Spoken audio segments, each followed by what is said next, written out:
What's up, guys? This week, our newsletter is all about deliberate reflection, debriefing. I think that's the fast track to making rapid improvement. And it doesn't matter if you're training for sport, work, life, you should be participating in a defined debrief process that forces you to evaluate outcome to help you get better. I'm Brian Frias from Shivworks. My goal in these short videos is to provide a home for discussion, clarification on topics to become better trained and ideally more decisive. Starting off, the purpose of the debrief is to logically organize data to determine what's working, what's not working, and why. It's a repeating cycle that actually never ends. It's not constrained to a specific context. It works for martial arts, for tactical applications, for business. It probably even works for relationships. And as I say that, I'm thinking maybe I should apply that in my own life. Regardless, my first exposure to the process was in the Marines, and they have a very defined, deliberate debrief plan. We debriefed everything, and sometimes we spent more hours on the after action than we did doing the training. Initially, I found it to be completely boring and more or less just a barrier between me getting home for dinner. I didn't appreciate the value, but the more I focused on the process, the better my next performance would be, and those gains were really hard to deny. So I started applying that process to other areas of my life, and I found it to be just as useful. Deliberate reflection is the fast track to getting better. And I want to explain my current version that you can adopt to meet your goals. This blueprint is derived from the formal process that I learned while in the Marines and then tweaked over the years to fit my specific needs. I'm going to explain it through the lens of grappling because I think it's just easier for most people to relate. We have 6 steps, roughly, that you're going to use. You want to identify your goal, being specific. You want to record data. I think video is the best. You need to assess that data, being objective with no ego. Make a list of what to keep, what to discard. Then you need to do that assessment right away and probably revisit it from time to time. Finally, you need to make a change, then repeat the cycle. First, you need to make a crystal clear goal of what you want to achieve. The more specific, the easier it will be to make improvement. Without a goal, your debrief will be loose and have very little direction. It won't be useless, but it will be less useful than starting an assessment with noted objectives. Unclear goals lead to overanalyzing a performance. It's a guaranteed way to find yourself in a multi-hour conversation where everyone walks away overwhelmed with no useful information.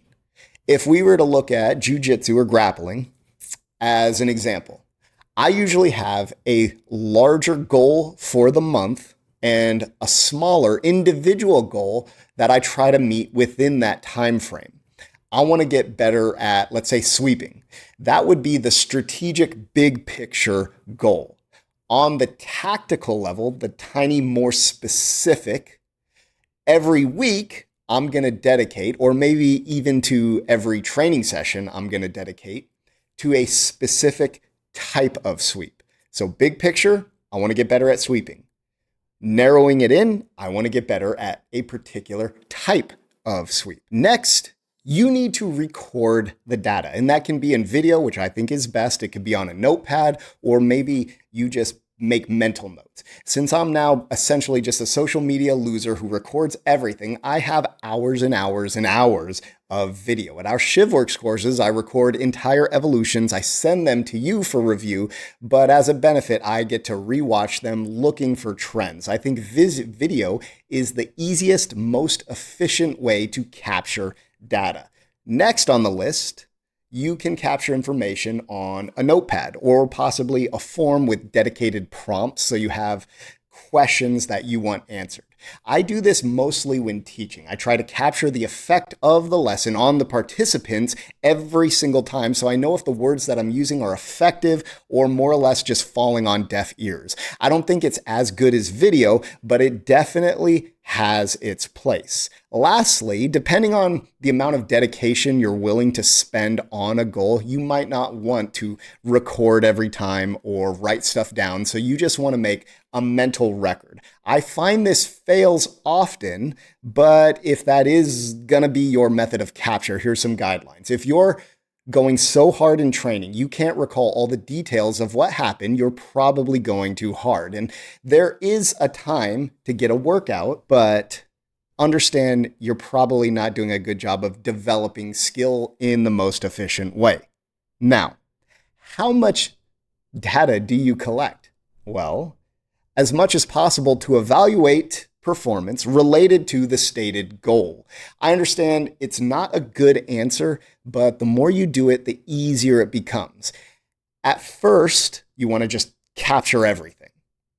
Then as you get better at the process, you're going to understand what you really want to keep and what you're just going to ignore. Once you've recorded that data, you need to assess it.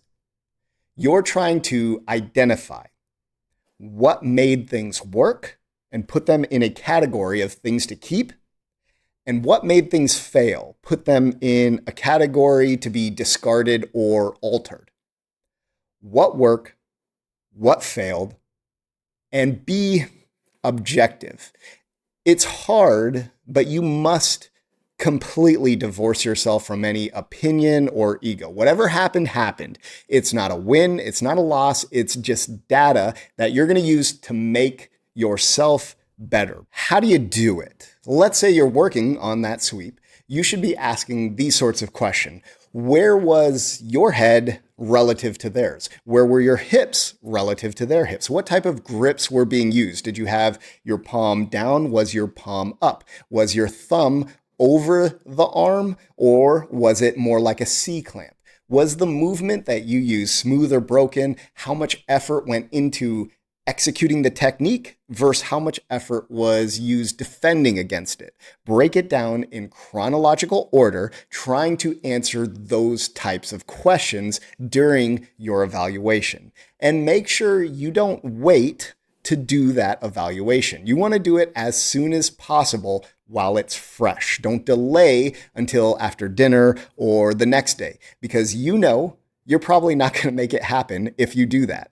Along with not letting the information decay in the immediate, you also want to make sure that you're revisiting this assessment more than once. And that could be a few days later, a few weeks, or a few months. This is because time gives us perspective. You'll spot patterns that you didn't see the first time. Now, you want to make a change, then evaluate the result. This is the iterative process of the debrief. That's where the real magic actually happens. Take one thing from your improve or alteration list, make a change, and test it. Track the outcome in another debrief cycle. Did it work? Did it make it worse? Keep tweaking it, capturing the data, and then making improvements as time goes on. This process never ends. You put this on repeat over and over and over again. And if you do that, you will see improvement.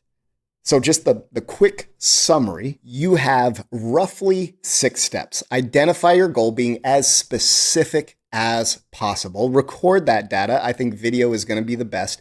Assess the data, being objective, void of any ego, making a list of what to keep and what to discard or alter. Make sure you do that assessment right away and continuously revisit it as time goes on.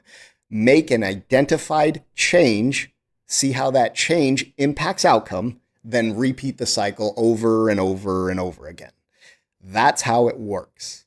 My challenge to you is to pick one thing you're working on, sport, skill, project, run this debrief process after your next session, identify the goal, record the data, assess, make a change, and see how it impacts the outcome. Let us know if that works for you, or possibly the process that you use in the comments below. And I'll see you guys on the next one. Thanks.